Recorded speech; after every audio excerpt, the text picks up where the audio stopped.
राम सहाय दास बिहारी सत्सई के अनुकरण पर इन्होंने राम सत्सई बनाई। बिहारी के अनुकरण पर बनी हुई पुस्तकों में इसी को प्रसिद्धि प्राप्त हुई। इसके बहुत से दोहे सरस उद्भावना में बिहारी के दोहों के पास तक पहुँचते हैं, पर यह कहना कि ये दोहे बिहारी के दोहों में मिलाए जा सकते हैं, रसज्ञता और भावुकता से ही पुरानी दुश्मनी निकालना नहीं, बिहारी को भी कुछ नीचे गिराने का प्रयत्न समझा जाएगा। हावों का वह सुंदर विधान, चेष्टाओं का मनोहर चित्रण, भाषा का वह सौष्ठव, संचारियों की वह सुंदर व्यंजना, इस सत्सई में कहाँ। नकल ऊपरी बातों की हो सकती है, हृदय की नहीं। पर हृदय पहचानने के लिए हृदय चाहिए। चेहरे पर की दो आँखों से ही काम नहीं चल सकता। इस बड़े भारी भेद के होते हुए भी राम सत्सई श्रृंगार रस का एक उत्तम ग्रंथ है। चंद्रशेखर यद्यपि श्रृंगार की कविता करने में भी ये बहुत ही प्रवीण थे, पर इनकी कृति को चिरकाल तक स्थित रखने के लिए हम्मीरहट ही पर्याप्त है। उत्साह की, उमंग की, व्यंजना जैसी चलती स्वाभाविक और जोरदार भाषा में इन्होंने की है, वैसे ढंग से करने में बहुत ही कम कवि समर्थ हुए हैं। वीर रस के वर्णन में इस कवि ने बहुत ही सुंदर साहित्यिक विवेक का परिचय दिया है। बाबा दीनदयाल गिरी ये एक अत्यंत सहृदय और भावुक कवि थे।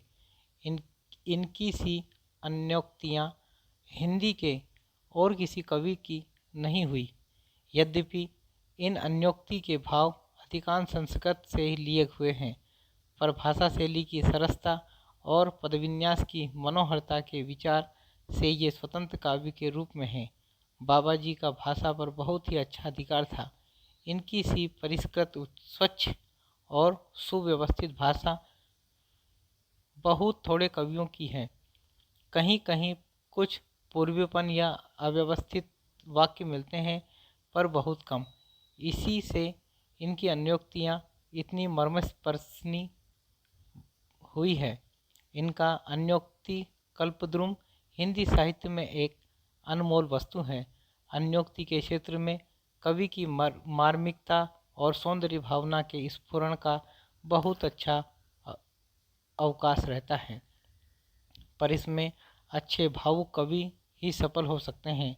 लेकिन विषयों पर तो इन्होंने सरल अन्योक्तियाँ कही ही है। अध्यात्म पक्ष में भी दो एक रहस्यमयी उक्तियाँ इनकी है। बाबा जी का जैसा कोमल व्यंजक पदविन्यास पर अधिकार था, वैसा ही शब्द चमत्कार आदि के विधान पर भी यमक और श्लेषमयी रचना भी इन्होंने बहुत सी की है। जिस प्रकार ये अपनी भावुकता हमारे सामने रखते हैं, उसी प्रकार चमत्कार कौशल दिखाने में भी नहीं चूकते हैं। इससे जल्दी नहीं कहते बनता कि इनमें कला पक्ष प्रधान है या हृदय पक्ष। बड़ी अच्छी बात इनमें यह है कि इन्होंने दोनों को प्रायः अलग अलग रखा है। अपनी मार्मिक रचनाओं के भीतर इन्होंने चमत्कार प्रवृत्ति का प्रवेश प्रायः नहीं होने दिया है। द्विजदेव महाराज मानसिंह ब्रज भाषा के श्रृंगारी कवियों की परंपरा में इन्हें अंतिम प्रसिद्ध कवि समझना चाहिए। जिस प्रकार लक्षण ग्रंथ लिखने वाले कवियों में पद्माकर अंतिम प्रसिद्ध कवि हैं, उसी प्रकार समूची श्रृंगार परंपरा में ये इनकी सी सरस और भावमयी फुटकल श्रृंगारी कविता फिर दुर्लभ हो गई। इनमें बड़ा भारी गुण है भाषा की स्वच्छता, अनुप्रास और चमत्कारों के लिए इन्होंने भाषा भद्दी कहीं नहीं होने दी है। ऋतु वर्णनों में इनके हृदय का उल्लास उमड़ पड़ता है। बहुत से कवियों ने के ऋतु वर्णन हृदय की सच्ची उमंग का पता नहीं देते, रस्म सी अदा करते जान पड़ते हैं, पर इनके चकोरों की चमक के भीतर इनके मन की चमक भी साफ झलकती है। एक ऋतु के उपरांत दूसरी ऋतु के आगमन पर इनका हृदय अगवानी के लिए मानो आप से आप आगे बढ़ता था। रीति काल संबंधी प्रमुख तथ्य। सामान्य परिचय। रीति काल का नामकरण और उनके प्रस्तोता। नाम प्रस्तोता। अंधकार काल, त्रिलोचन, कला काल, डॉक्टर रमाशंकर शुक्ल रसाल, भागीरथ मिश्र, राम कुमार वर्मा। रीतिकाल डॉक्टर जॉर्ज ग्रेटसन, आचार्य रामचंद्र शुक्ल। अलंकृत काल मिश्र बंधु। श्रृंगार काल आचार्य विश्वनाथ प्रसाद मिश्र। रीति से अभिप्राय। आचार्य रामचंद्र शुक्ल सहित कई महत्वपूर्ण आलोचकों ने रीति का अर्थ स्पष्ट करते हुए कहा कि रीति से आशय है अनुकरण करने की प्रवृत्ति। समूझे वाला, बालकन वर्णन पंथ अगाध, केशवदास। रीति सुभाषा कवित्व की वर्णत बुद्ध अनुसार, चिंतामणि। सुकविन हूँ कि कछु कृपा समूझी, कविन को पंथ भूषण। सो विश्रब्ध न वोड़ियों, वर्णत कवि रस रीति, मतिराम। अपनी अपनी रीति के काव्य और कवि रीति देव। छंद रीति समझे नहीं, बिन पिंगल के ज्ञान, सोमनाथ। थोरे क्रम क्रम ते कहीं, अलंकार की रीति दुल्हा। ताही को रति कहत है, रस ग्रंथन की रीत, पद्माकर। कबीत रीत कछु कहत है, व्यंग अर्थ चित लाए, प्रताप शाही। काव्य की रीति। सीखी सु कभिन न सो, देखी सुनी बहु लोक की बातें, भिखारीदास। अरु कछु मुक्तक रीति लखी, कहत एक उल्लास, भिखारीदास। बंदऊ सुकविन के चरण अरु, सुकविन के ग्रंथ, जाते कछु होहु लो, कविताई को पंथ, भिखारीदास। या रस अरु नव तरंग में, नव रस रीत ही देख, अति प्रसन्न है ललन जी, किन्ह प्रीति विशेख, बेनी प्रवीण। वर्णन मनरंजन जहाँ रीति, अलौकिक होई, निपुण कर्म कवि को जू तिहि, काव्य कहत सब कोई, श्रुति मिश्र। रीतिकाल के प्रवर्तक एवं उनके प्रस्तोता। प्रस्तावक, प्रवर्तक, रचनाकार। डॉक्टर नजेंद्र। प्रवर्तक केशवदास। रचनाकाल 1555 से 1617 ईस्वी। आचार्य रामचंद्र शुक्ल। प्रवर्तक चिंतामणि, 1643 ईस्वी के आसपास। नोट। कृपाराम को कालक्रम की दृष्टि से, केशवदास को रचना काल व्यक्तित्व की समृद्धि की दृष्टि से तथा चिंतामणि को रीति की अखंड परंपरा चलाने की दृष्टि से रीतिकाल का प्रवर्तक माना जाता है।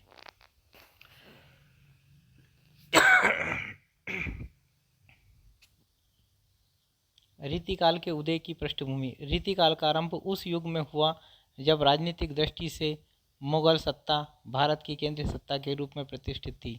सामाजिक रूप से यह काल भी सामंतवादी स्थितियों का ही काल है। इस युग में फारसी काव्य परंपरा का भी हिंदी पर प्रभाव पड़ने लगा। फारसी काव्य परंपरा की प्रमुख विशेषता यह है कि इनमें कविताएं प्रायः रोम के विरह पक्ष पर केंद्रित होती है।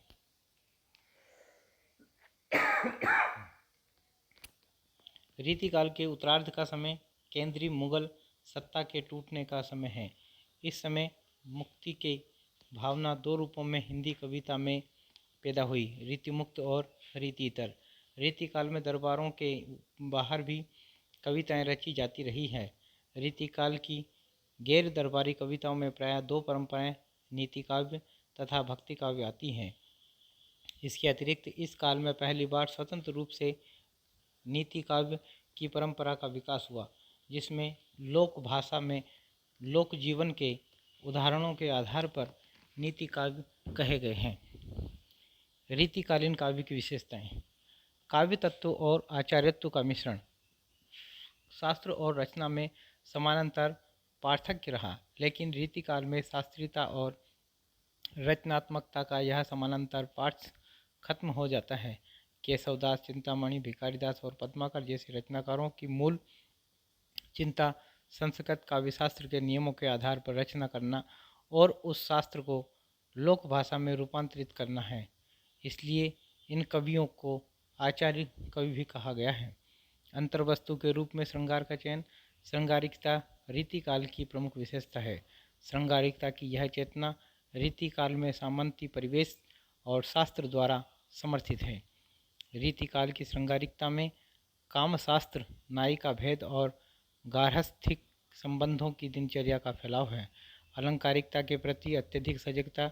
रीतिकाल में कविता की अंतर्वस्तु की तुलना में उसका रूप महत्वपूर्ण हो गया।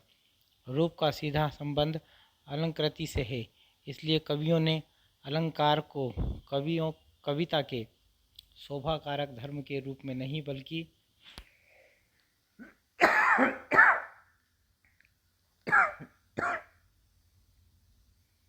बल्कि उसमें चमत्कार और चकाचौंध उत्पन्न करने के लिए अपनाया। चित्रात्मकता और नाद सौंदर्य। रीतिकाल की चित्रात्मकता को प्रायः सभी आलोचकों ने स्वीकारा है। चित्रात्मकता रीति काव्य की अति महत्वपूर्ण विशेषता है। प्रकृति चित्रण। रीति कवियों का प्रकृति चित्रण सामान्यतः उद्दीपन विभाव के रूप में ही हुआ। बादल, चांदनी, मलय समीर, नदी और वसंत जैसे प्राकृतिक उपादानों को रीति कवियों ने अपना विषय बनाया है।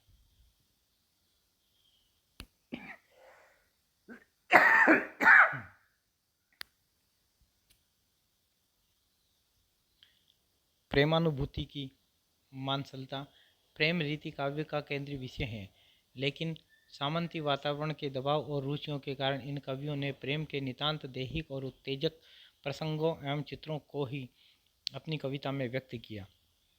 श्रृंगार और भक्ति का गठजोड़।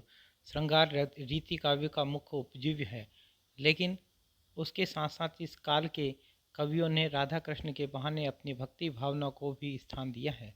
रीति कवि भक्ति भावना को गंभीर, प्रगाढ़ और आंतरिक रूप से अपनाने में समर्थ नहीं हो सका है। वीरता और राज प्रशस्ति तथा नीति। श्रृंगार चित्रण के अलावा रीति काव्य के कुछ कवियों ने अपने आश्रयदाता की वीरता का भी प्रभावपूर्ण अंकन किया है। भूषण इस वीर गाथात्मक परंपरा के मूर्धन्य कवि हैं। काव्य संगठन। रीति काल की कविता आधुनिक आलोचना की शब्दावली में शुद्ध कलात्मक कविता है, इसलिए इस कविता में कलात्मक कसाव और अभिव्यक्ति की लाघवता का अपूर्व मेल है। अन्य विशेषताएं। रीतिकाल की सर्वाधिक व्यापक प्रवृत्ति नायिका भेद और श्रृंगार रस का विवेचन है।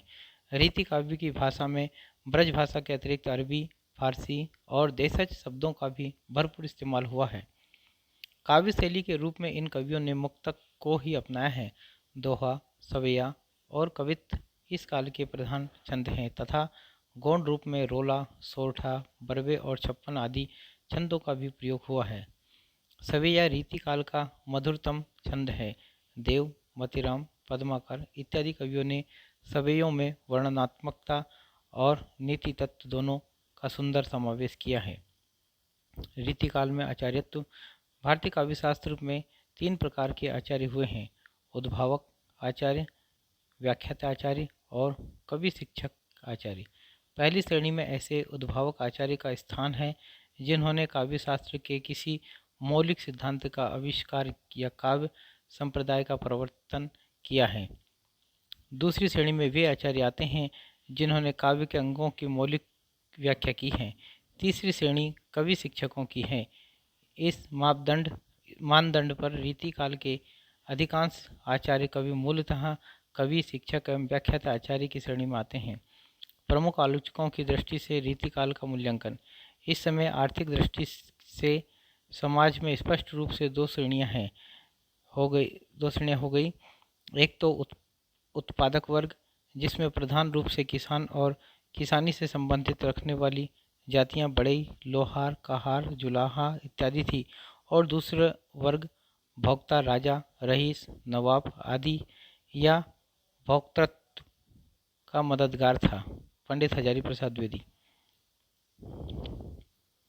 रीतिकालीन कवि कविता के सौदागर थे। बच्चन सिंह।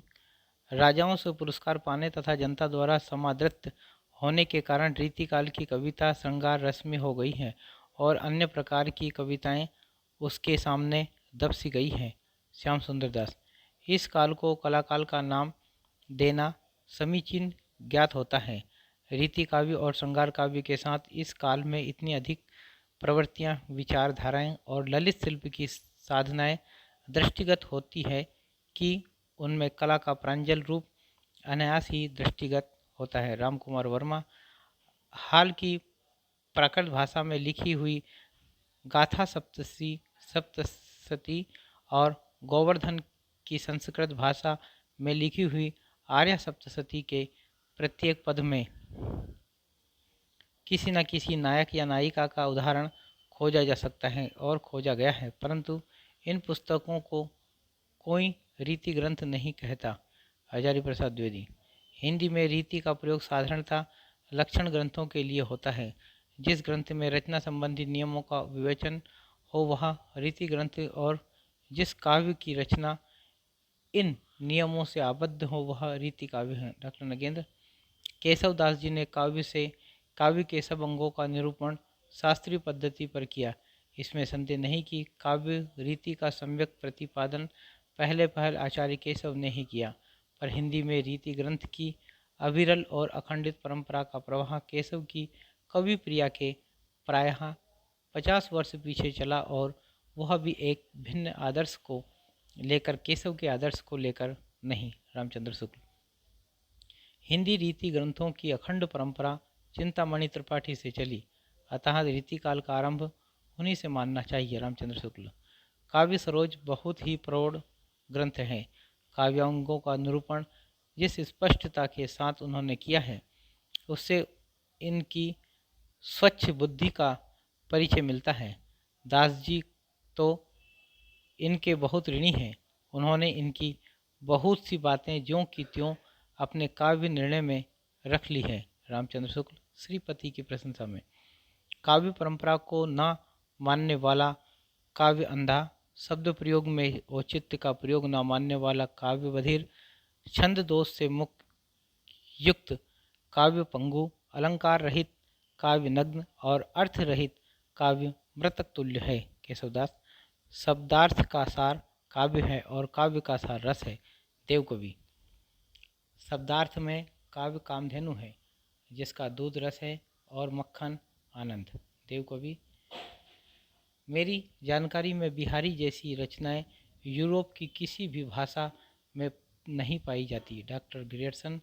किसी कवि का यश उसकी रचनाओं के परिणाम के हिसाब से नहीं होता, गुण के हिसाब से होता है। मुक्त कविता में जो गुण होना चाहिए वह बिहारी के दोहों में अपने चरम उत्कर्ष को पहुंचा है, इसमें कोई संदेह नहीं। रामचंद्र शुक्ल। भूषण वीर रस के ये प्रसिद्ध कवि चिंतामणि और मतीराम के भाई थे। इनका जन्मकाल संवत 1670 है।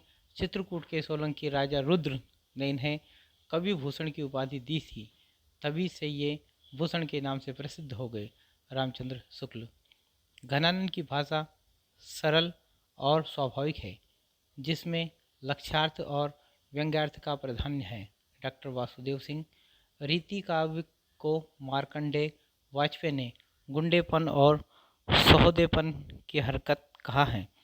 आचार्य शुक्ल ने रीतिकालीन कवियों पर व्याकरण संबंधी नियमों की अवहेलना करने और भाषा मिश्रण करने का आरोप लगाया है। रीति काव्य की आलोचना पद्धति को नलिन विलोचन शर्मा, भारतीय मनीषी का हासकालीन वर्गीकरण प्रेम कहा है। रीतिकाल के साहित्य का वर्गीकरण। रीतिकालीन काव्य रीतिबद्ध काव्य, रीति सिद्ध काव्य, रीति मुक्त काव्य, रीति इतर काव्य। रीति इतर काव्य में वीर काव्य, नीति काव्य, भक्ति काव्य। लक्षण ग्रंथ एवं लक्ष्य ग्रंथ। वे ग्रंथ जिनमें रस, छंद, अलंकार आदि काव्यांगों के लक्षण बताए जाते हैं लक्षण ग्रंथ कहलाते हैं। लक्षण ग्रंथ का उद्देश्य काव्य की शिक्षा देना होता है। लक्ष्य ग्रंथ वे होते हैं जो काव्य लक्षणों या काव्य सिद्धांतों के अनुसार लिखे जाते हैं। रीतिकालीन काव्य के विभाजन संबंधी विवाद। आचार्य विश्वनाथ प्रसाद मिश्र ने लक्षण ग्रंथ लिखने वाले कवि आचार्यों को रीतिबद्ध तथा लक्ष्य ग्रंथ लिखने वाले कवियों को रीति सिद्ध कहा है। डॉक्टर नगेन ने लक्षण ग्रंथ लिखने वाले कवियों को रीतिकार या आचार्य कवि कहा है। उनकी दृष्टि में रीतिबद्ध कवि वे हैं जिन्होंने रीति ग्रंथों, लक्षण ग्रंथ की रचना न करके काव्य सिद्धांतों या लक्षणों के अनुरूप काव्य रचना की है। इस प्रकार आचार्य विश्वनाथ प्रसाद मिश्र ने जिन कवियों को रीति सिद्ध माना है, डॉक्टर नगेंद्र ने उन्हें रीतिबद्ध कवि कहा है। रीति काल के अध्ययन में सामान्यतः आचार्य विश्वनाथ प्रसाद मिश्र के विभाजन का ही अनुसरण किया जाता है।